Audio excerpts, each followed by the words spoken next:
It may as well be admitted here and now that they had no business whatsoever to be doing this. They should have been doing sums, as Miss Brownell supposed they were.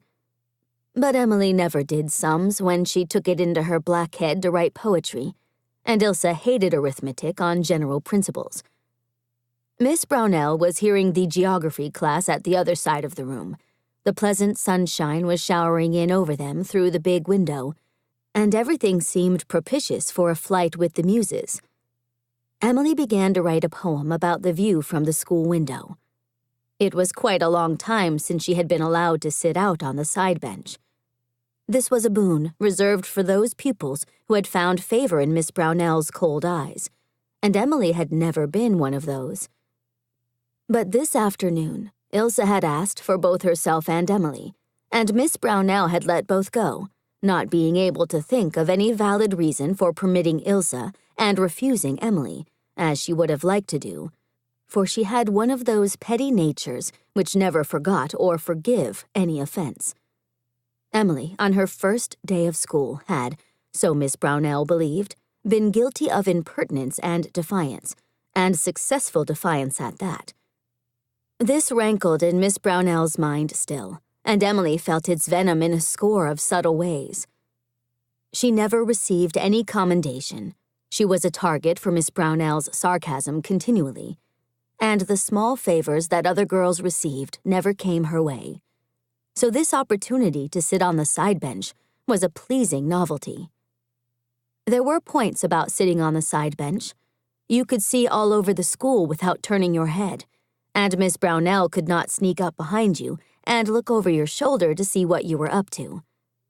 But in Emily's eyes, the finest thing about it was that you could look right down into the school bush and watch the old spruces where the wind woman played, the long gray-green trails of moss hanging from the branches, like banners of Elfland, the little red squirrels running along the fence, and the wonderful white aisles of snow where splashes of sunlight fell like pools of golden wine.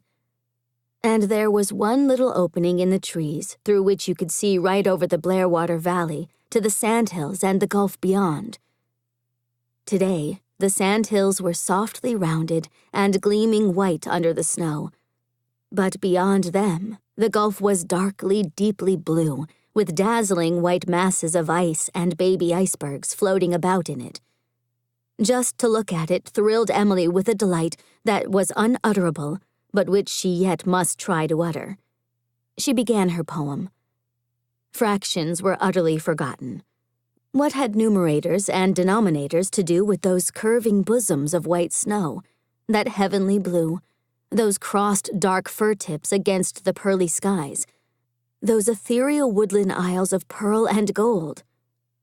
Emily was lost to her world, so lost that she did not know the geography class had scattered to their respective seats, and that Miss Brownell, catching sight of Emily's entranced gaze skywards as she searched for a rhyme, was stepping softly towards her. Ilse was drawing a picture on her slate and did not see her, or she would have warned Emily. The latter suddenly felt her slate drawn out of her hand and heard Miss Brownell saying, "I suppose you have finished those sums, Emily?" Emily had not finished even one sum.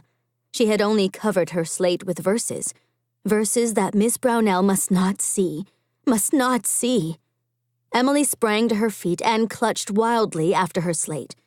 But Miss Brownell, with a smile of malicious enjoyment on her thin lips, held it beyond her reach. "What is this? It does not look exactly like fractions. Lines on the view, VEW, from the window of Blairwater School. Really, children, we seem to have a budding poet among us." The words were harmless enough, but, oh, the hateful sneer that ran through the tone, the contempt, the mockery that was in it. It seared Emily's soul like a whiplash. Nothing was more terrible to her than the thought of having her beloved poems read by stranger eyes. Cold, unsympathetic, derisive stranger eyes.